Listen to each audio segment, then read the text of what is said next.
This review will also be part of the tribute album review series.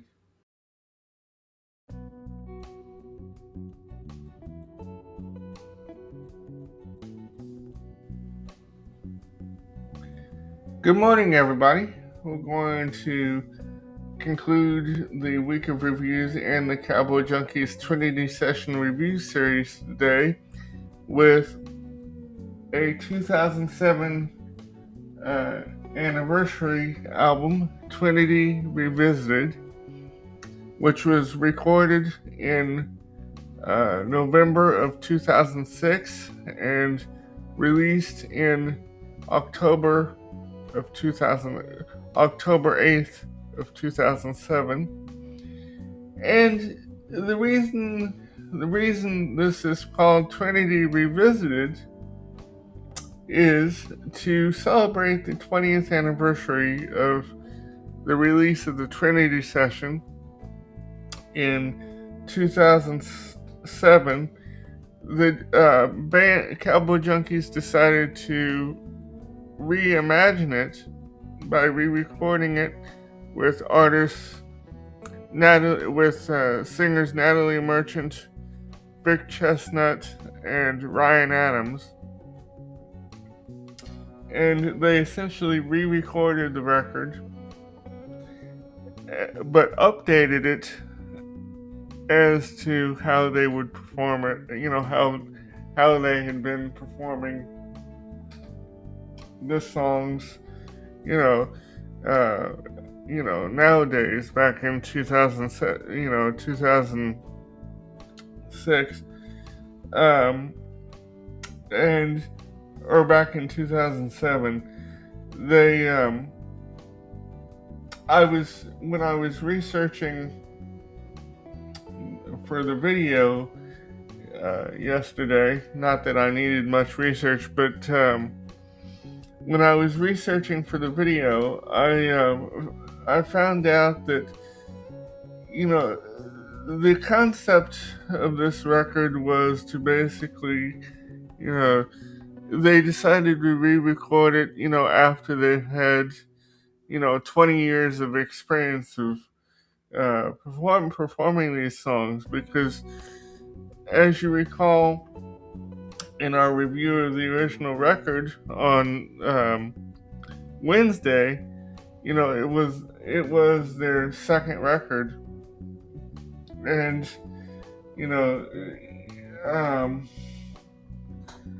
and so they didn't have a lot. I mean, they had their first record under their belt, but they didn't have a lot of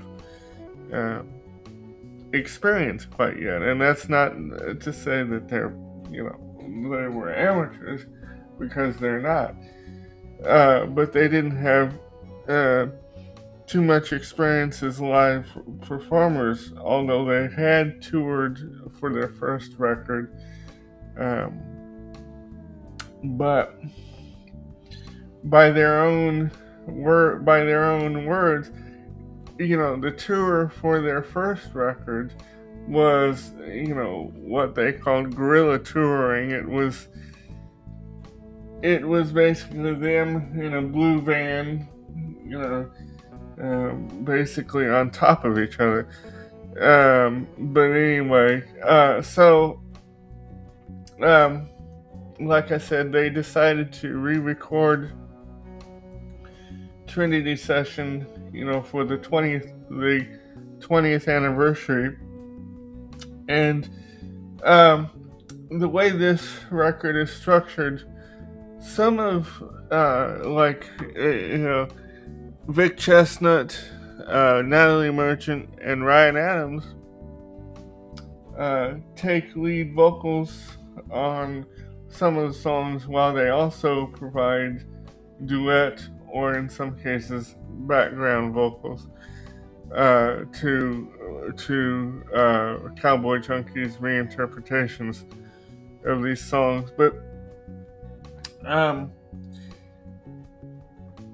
I love this record. One of my favorites a couple of my favorites from this record are, of course, Mining for Gold. Um, and I love Natalie's version of To Love Is to Bury. She, she, got the mood of the song down pat. She is good. She can interpret. She got the interpretation down pat of To Love Is to Bury. I mean, she was the perfect female to. She was the perfect. She was the perfect person to perform with them. I mean, because she has the kind of the same sensibility in her voice that Margot does. I mean, and she kind of has that same, tone that Margot does in her voice. And so I think she is the perfect female counterpart to Margot. And, I mean, another one of my favorites is Sweet Jane, of course. Now, the version of Sweet Jane that they turn in for the tribute for the anniversary release is more like their live performances of Sweet Jane had been, because it reminds me so much of the live performance the live version that opens their live record, Long Journey Home, which we will be covering in a later video. And so it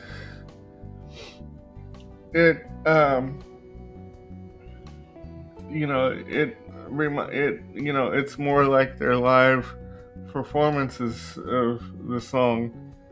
And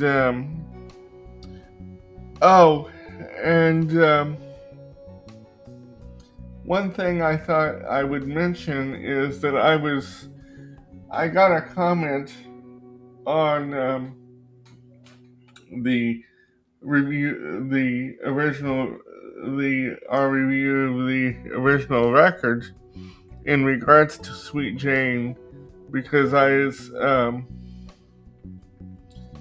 got a comment from one of my subscribers that he had read somewhere that Lou Reed loved the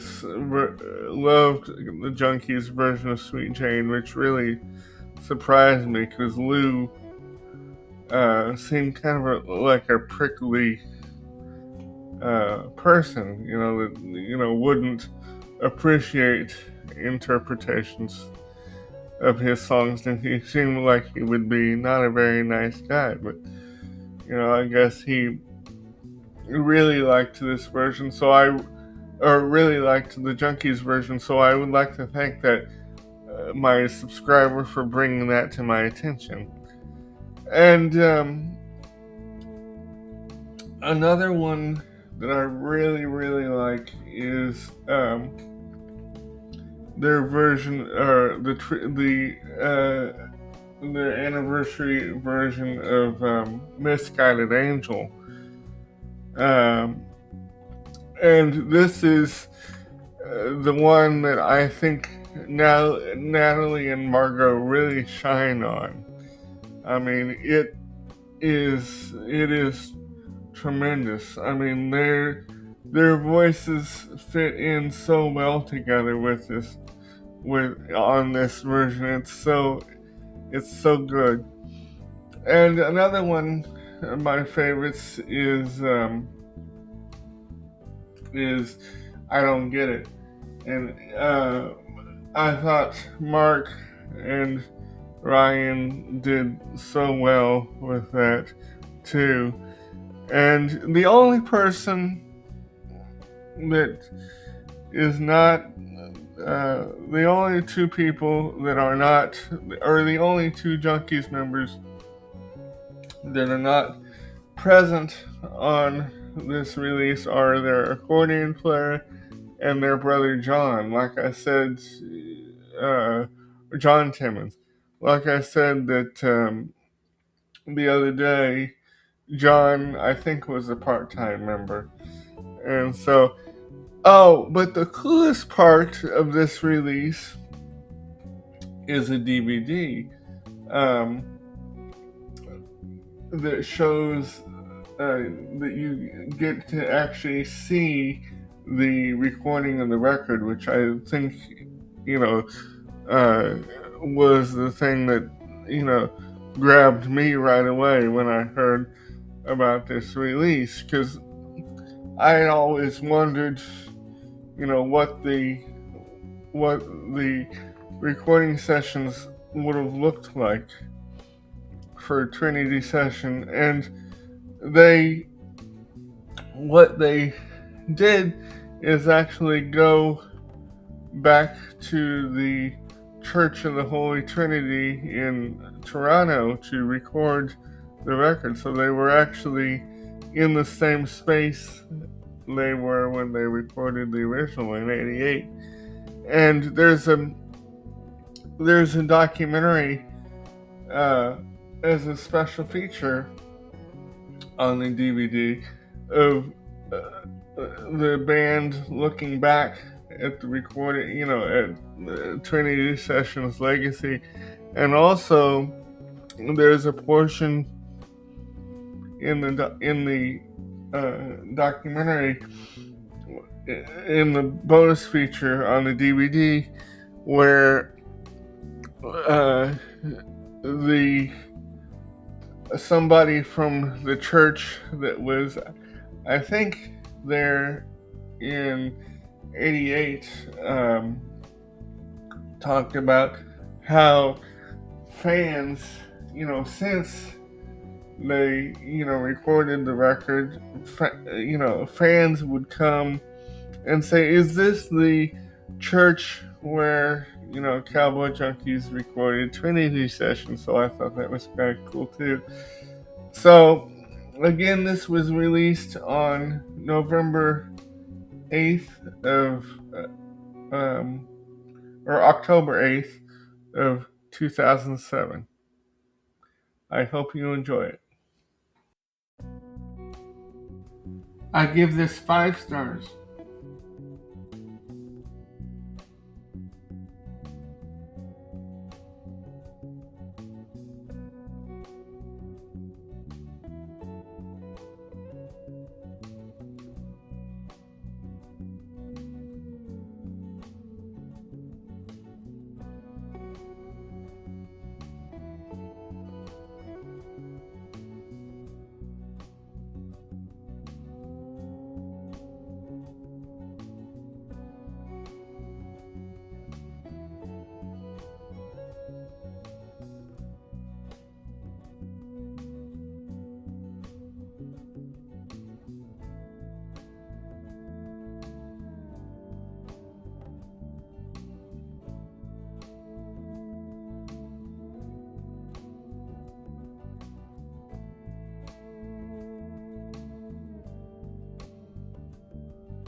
Shot and produced by Edinburgh. Audio and video provided by WeVideo and the YouTube Music Library. Photo provided by Google Images. Screen recording taken from Wikipedia. Additional photos also provided by Wikipedia. Achieved using iPicky.com.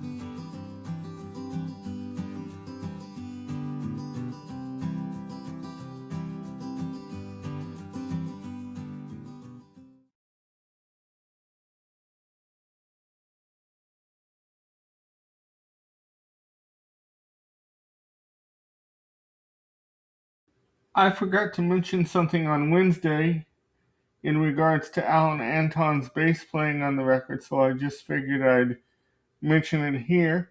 I love his bass playing on Trinity Session and this one, especially on Sweet Jane. He just has the coolest bass line. It's almost like a walking line.